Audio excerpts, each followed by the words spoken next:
morning, everybody. To the mountain, and we're gonna do some swimming lessons, guys.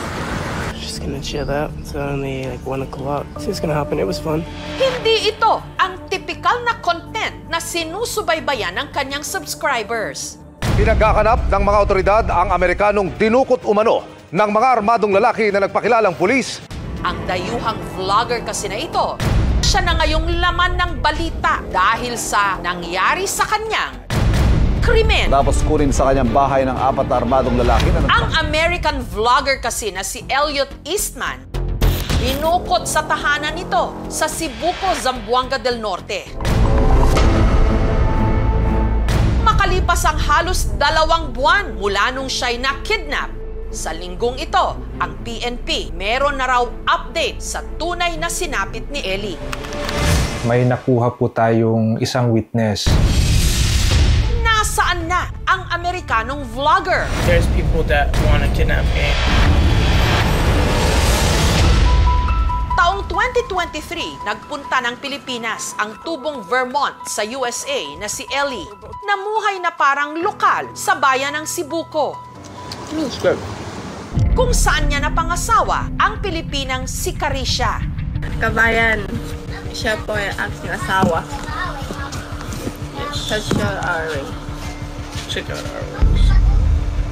We got a small little diamond in there. Ang buhay nila sa probinsya, ipinasilip ng dalawa sa kanilang mga vlog. I like sweet. It's my wife's in the store that we started. Yeah. Pero sa isa sa kanyang mga huling vlog, si Ellie nagpahayag ng kanyang pagkabahala. People coming here to tell my family that there's people that want to kidnap me. Hanggang gabi nitong October 17, si Ellie binukot ng mga hindi nakilalang lalaki. Patulog na yon kay ma'am. Tapos may narinig po yung nanay ko. Pagtuktok, halawang namo, amuin agi, ayo, way kami nakaus-us imukab ma'am, kanila, yakdugan nila inlawang namo, nakarwa. Paglabas namin, tinutukan na kami ng baril. Ang mga lalaki nagpakilala raw na mga pulis. Sabi nila sa amin, drop, mag-read daw sila. Tapos nagsalita na sila, saan yung American? Siya yung nagdadala dito ng shabu. Siyuntok na di magtuoy, inugangan ko, amo na yung piyagsipa nila bihayan. Ibang pagyan ko, ayaw, ili, panganal ko matabang ko inugangan ko. Hanggang sa mas naging marahas na raw ang mga kidnapper. Yapas ko siya, way ko siya yabutan. Liwan nila ng pabangka, way ko yabutan inugangan ko. Sinipa nila, nakadalawa. Pagtingin niya ganyan, positive, sinuntok na kaagad dito. Sa loob ng bahay nila, naiwan pa ang bakas ng dugo ni Ellie na mula raw sa kanyang sugat nung ito'y binaril. Ginuguyod ganyan, tumakbo ako, hindi ko din abutan. Paglabas ng dalawa, tinulungan siya, kinulata pa. Dito na lang siya, hanggang dito mabot. Ang sugatang si Ellie, binitbit daw ng mga armadong lalaki. Sinakay sa motorized na bangka. At saka sila umiskapo. Diyan nagka-parking. Doon. Oo, ang bangka. Ang PNP sa Sibuco, mariing pinabulaan ng sangkot sila sa pagkidnap kay Ellie. It was already cleared that upon verification, there was no legitimate operations from any government or any law enforcement in the area against Elliot. At agad silang nagsagawa ng investigasyon. Hanggang nitong October 27, sumuko sa mga otoridad ang 2 sa mga suspect na naging daan para sumurrender ang isa pa nitong kasama. Tikom ang bibig ng mga suspect kung nasaan na si Ellie at kung buhay pa ito. Hanggang sa linggong ito, inilahad na ng PNP sa publiko. May nahanap daw silang saksi na makapagbibigay linaw sa kaso. May nakuha po tayong isang witness, relative po ng one of our suspects in the abduction case of Elliot Eastman.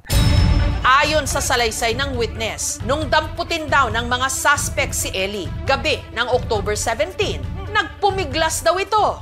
Siya po ay nag-resist sa mga captors niya at doon po siya po ay nabaril. Ang tama niya raw po, isa sa hita tsaka isa sa bandang tiyan. At ayon sa mga ito, bago pa man daw nila na isakay si Ellie sa bangka na gagamitin nilang getaway vehicle, Namalayan po nila na namatay na po si Elliot Eastman. ang salaysay na ito ng saksi, kinumpirma raw ng isa sa mga suspect na nahuli nito lang nakaraang buwan, ang bangkero ng motorized bangka na ginamit ng mga dumukot kay Ellie. Siya po ang nag-confirm doon sa nakuha nating information sa naunang witness. Parehas po ang kanilang sinabi sa nangyari. Ang gunshot wound, pag tumama po sa malalaking ugat sa katawan, ay pwedeng mag-cause ng massive bleeding. At least, ang tao ay may 5 to 6 liters ng dugo. Kapag kalahati po ito ang nawala, at least 50% to 75% pag hindi naagapan, pwede niya ikamatay. Pero ang tanong ngayon, nasaan na ang mga labi ni Ellie? Ginawa nila, nagdesisyon sila na ihulog yung kanyang katawan doon sa dagat. Patay na daw ang asawa ko. Hanggat sa hindi ko po nakikita yung bangkay niya, hindi po ako makasabi na patay ng asawa ko. Para na siyang anak ko. Masakit talaga sa akin, ma'am. Tatanggap ko usapan na ito.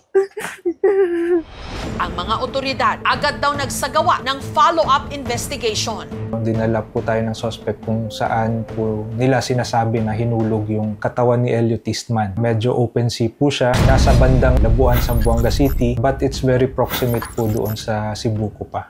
Dito, nahanap nila ang bangkang ginamit daw ng mga suspect. Hindi natin nahanapan ng traces of blood bangka na ginawa nila kasi after nila makadaong, nilinis po nila at pininturahan ulit. Wala pong araw na hindi ko po siya naiisip. Look at his face. It's so very clean and bright. Natrauma po ako. Hindi na kami gaano makalabas dahil matakot kami. Takot ako.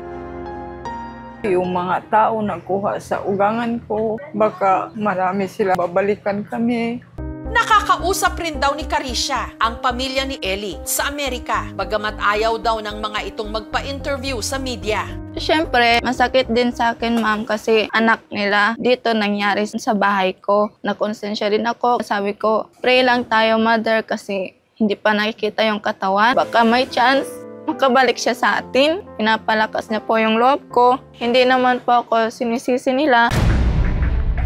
Ang mga pulis, hindi pa rin daw sumusuko. We alerted all the police stations na may baybayin dito sa ating area. We also coordinated with the neighboring island. Unfortunately, wala pa pong nagre-report ng nakahanap ng kung anong patay na katawan sa Zamboanga Peninsula. Sa ngayon, may 10 suspect na raw ang PNP. 5 sa mga ito, nasa kustodiya na ng mga pulis. Ang listahan nadagdagan para sa pagkakadakip ng isa pang suspect matapos ang isang madugong engkwentro sa Cebuco. From among the 3 people na namatay doon sa encounter, nalaman po natin na isa sa 3 namatay is one of the 4 suspects who actually abducted Elliot Eastman. 4 pa raw na mga suspect ang patuloy pa rin pinaghahanap ng mga otoridad.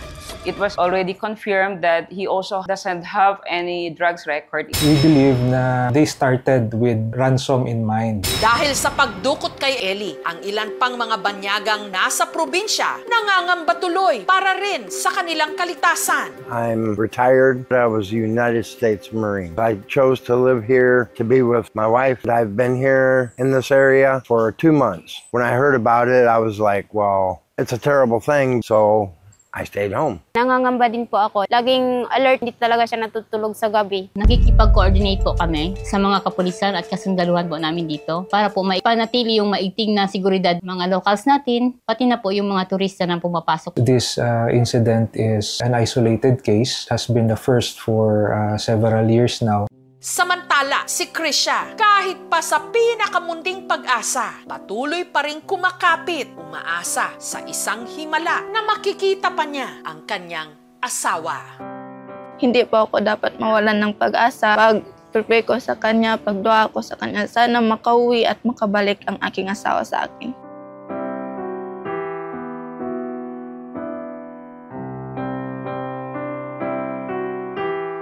Hindi ko matanggap kay wala kong nakita ang bangkay. Walang ipakita sa amin ang ebidensya, pero sa loob ng puso ko, buhay ang anak ko. Ma'am, tulungan niyo po kami.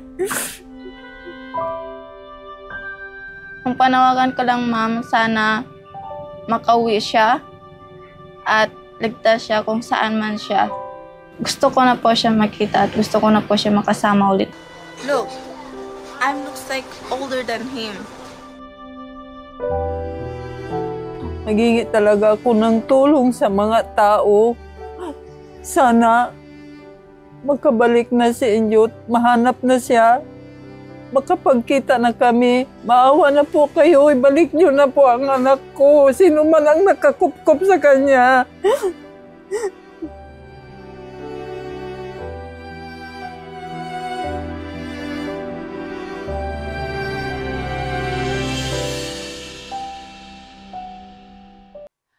Thank you for watching, mga kapuso. Kung nagustuhan niyo po ang videong ito, subscribe na sa GMA Public Affairs YouTube channel.